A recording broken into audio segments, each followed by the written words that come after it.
Graça e paz, cara amiga, caro amigo que acompanha a nossa meditação a cada dia sobre a palavra de Deus na Santa Liturgia.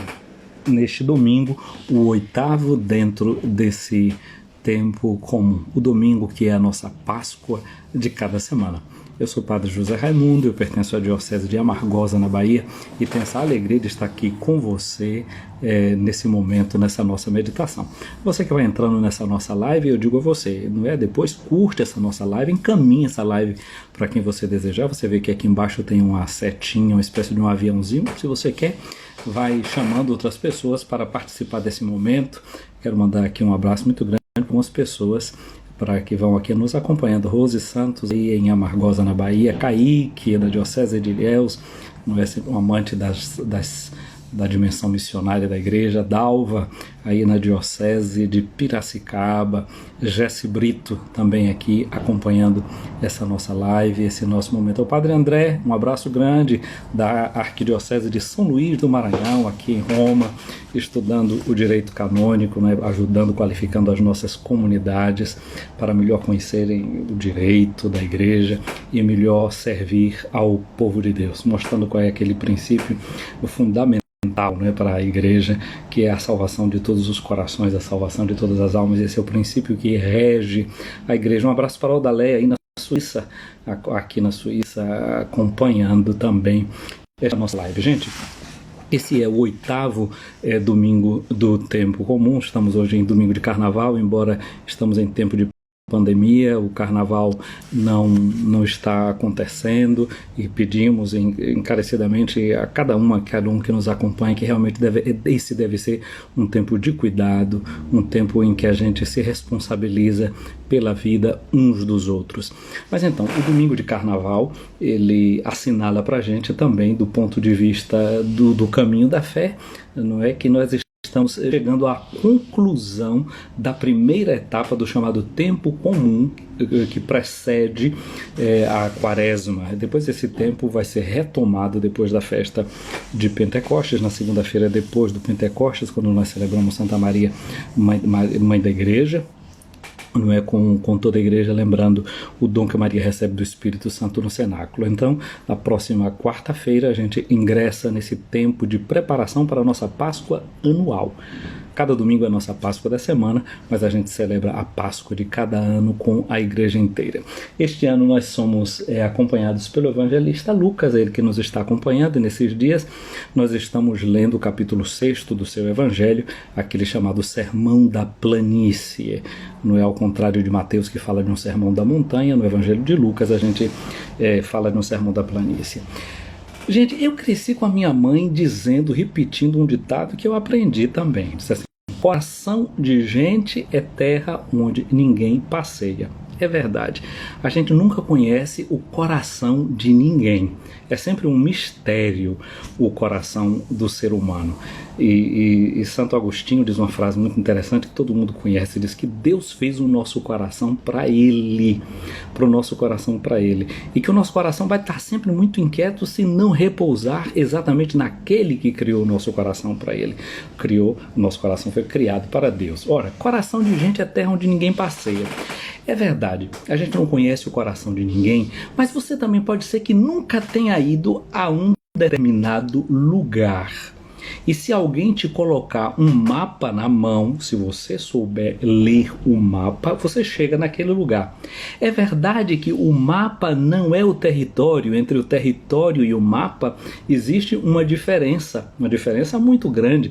Mas seguindo ao mapa, você pode chegar a um território, inclusive é um território desconhecido, um território que você nunca foi, não é? Aqueles famosos jogos da caça ao tesouro. Não é assim, em um determinado campo tem um tesouro, te tem ali todas as orientações, todas as dicas, você pode chegar a esse tesouro, né? Jesus diz no seu evangelho: onde está o teu tesouro, aí está o teu coração.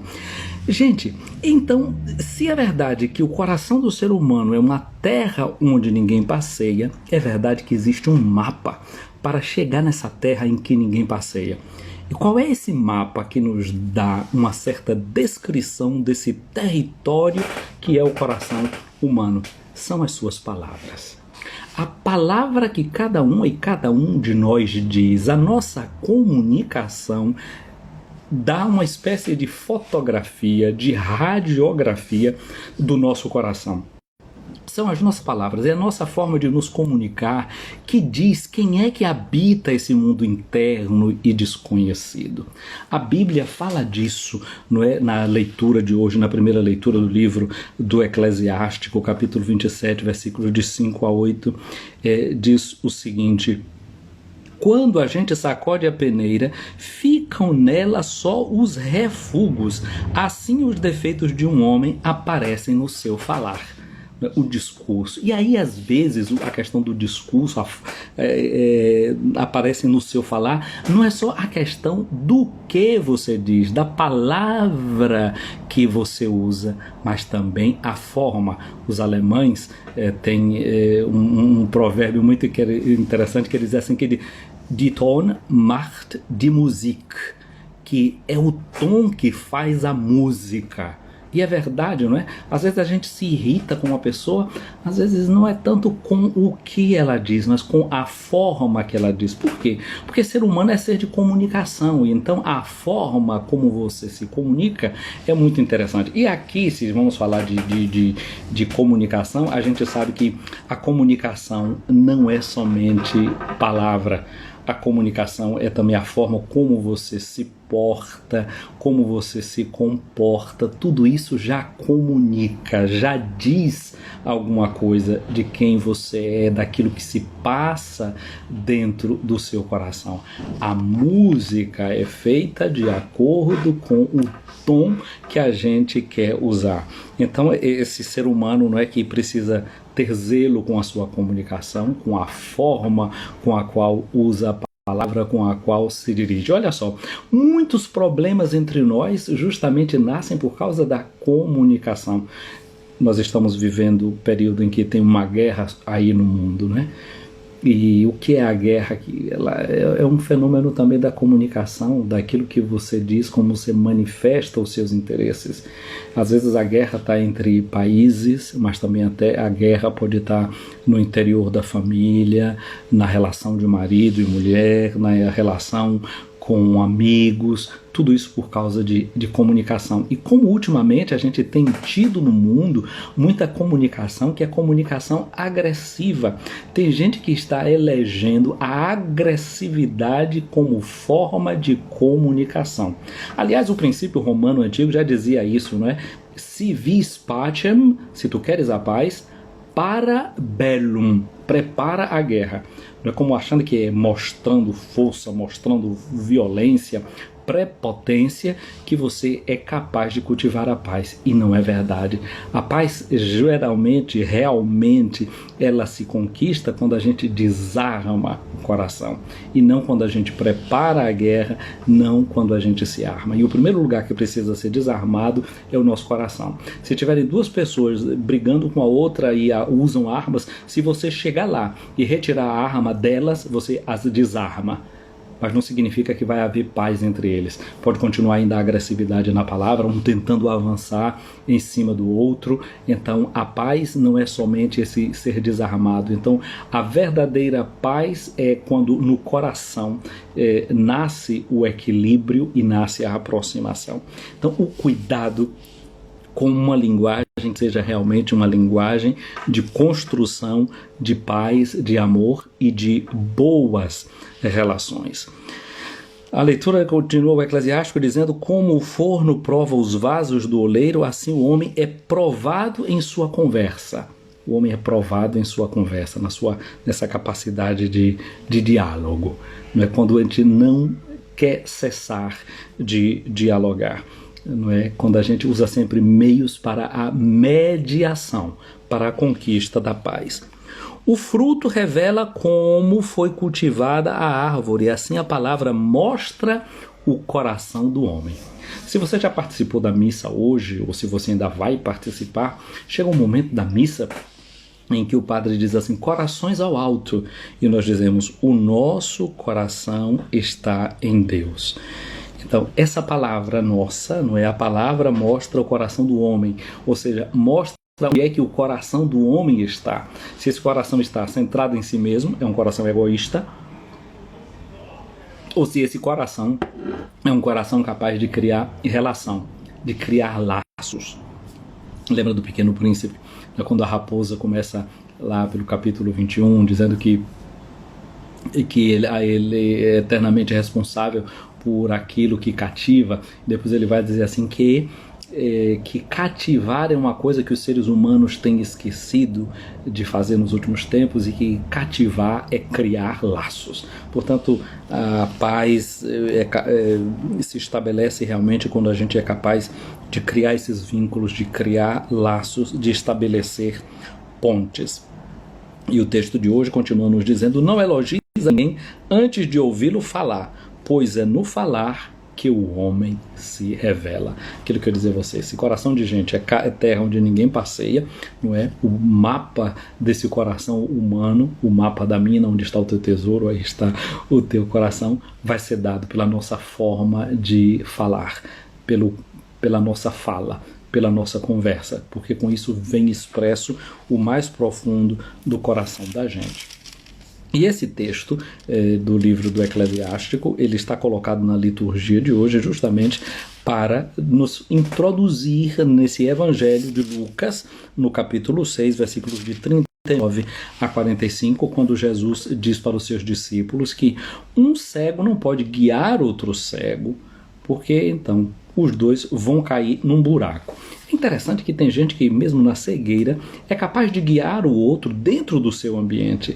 Um cego pode conhecer muito bem o seu ambiente e inclusive orientar uma pessoa dentro do seu ambiente. Seja fora do seu ambiente, isso vai ser impossível de ser feito. Nós temos a necessidade, não é, da luz para os nossos olhos, para que a gente possa ser guia para os outros, para que a gente possa orientar o outro, mostrar o caminho para o outro. O verbo grego que nos fala de guiar outro cego traz dentro dele a palavra rehodos, que significa o caminho, mostrar o caminho. Quando a gente pensa no Evangelho de São João, quando Jesus diz: eu sou o caminho, a verdade e a vida, não é? Somente iluminados pela luz que vem de Deus mesmo, a gente pode mostrar para outros o caminho.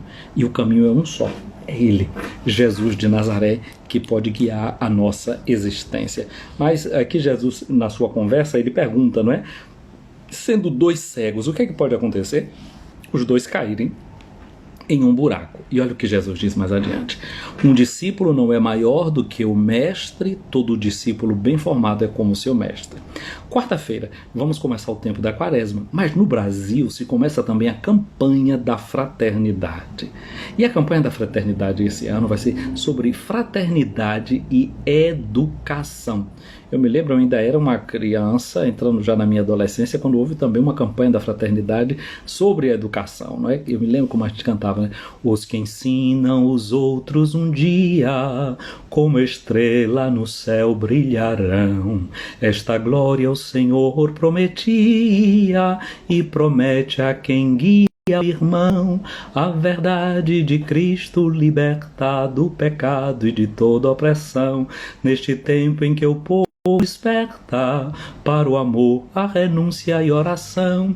E essa palavra de quem guia os outros vai brilhar no céu como estrela é uma promessa de Deus que está escrita no livro do profeta Daniel. Então, esse processo educativo, ele diz aqui que o discípulo não é maior do que o mestre, e todo discípulo bem formado será como o mestre. É isso que Jesus faz. Ele se torna o nosso mestre, ele nos guia, porque Jesus não nos quer senão pessoas que crescem no conhecimento, pessoas que crescem na sua liberdade interior, na sua capacidade de enxergar com seus próprios olhos. Agora Jesus toca em um ponto que é muito interessante, não é, que diz assim: tu vês o cisco do olho do teu irmão e não percebes a trave que tem no teu próprio olho? Como podes dizer ao teu irmão: irmão, deixa eu tirar o cisco do teu olho, quando tu não vês a trave do teu próprio olho? Grita Jesus, exclama Jesus: hipócrita! Hipócrita significa o ator, não é, que está fazendo teatro. Você está fazendo teatro? Tira primeiro a trave do teu próprio olho, então poderás enxergar bem para tirar o cisco do olho do teu irmão. Há nas fábulas gregas, tem uma delas que diz que quando o Júpiter cria a humanidade, ele pega e coloca diante de cada ser humano um cesto. Nesse cesto tem todas as virtudes da pessoa e um outro cesto atrás com todos os defeitos. De modo que cada pessoa, quando ela olha para si mesma, olhando para frente, ela vê todas as suas qualidades. Mas se estamos andando em fila e os outros estão caminhando à nossa frente, o que é que acontece? É que nós vemos deles somente os defeitos. Esse é um grande risco de a gente olhar somente nos outros aquilo que é o pior que eles têm, os seus limites, e não ver as suas possibilidades, as suas qualidades. Vemos os nossos, mas dos outros enxergamos muitas vezes somente isso, os seus defeitos, e não aquilo que eles têm de melhor. Então o chamado é justamente para uma correção da nossa visão, uma correção para o nosso modo de ser. E Jesus diz: não existe árvore boa que dê frutos ruins, nem árvore ruim que dê frutos bons. Toda árvore é reconhecida pelos frutos. Não se colhem figos de espinheiros, nem uvas de plantas espinhosas. Nós, que fomos batizados em Cristo, fomos enxertados nele, que é a videira verdadeira. Nós somos chamados a dar bons frutos.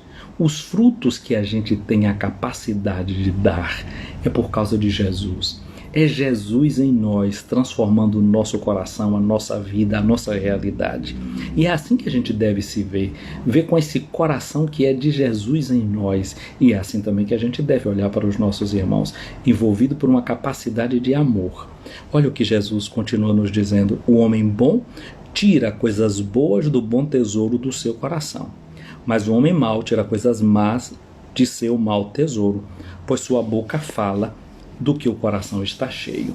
A pergunta para nós pode ser essa: do que é que o nosso coração está cheio? São Paulo, na carta aos Romanos, ele vai nos dizer: o amor de Deus foi derramado em nossos corações pelo Espírito Santo que nos foi dado de presente. Pois bem, minha amiga, meu amigo, o nosso coração está cheio dessa presença do Espírito Santo. A nossa conversa deve ser temperada por essa presença do Espírito Santo em nós.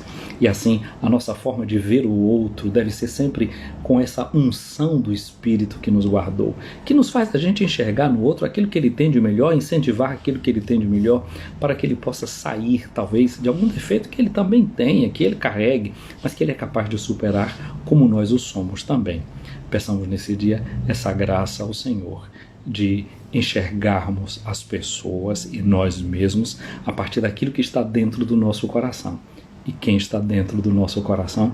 Esse Espírito que Jesus nos deu de presente. Minha amiga, meu amigo, o Senhor esteja acima de ti para te proteger, à tua frente para te guiar, atrás de ti para te defender, ao teu lado para te acompanhar, dentro de ti para te abençoar. Que a bênção de Deus Todo-Poderoso, o Pai, o Filho e o Espírito Santo desça sobre ti, minha amiga, meu amigo, e permaneça para sempre.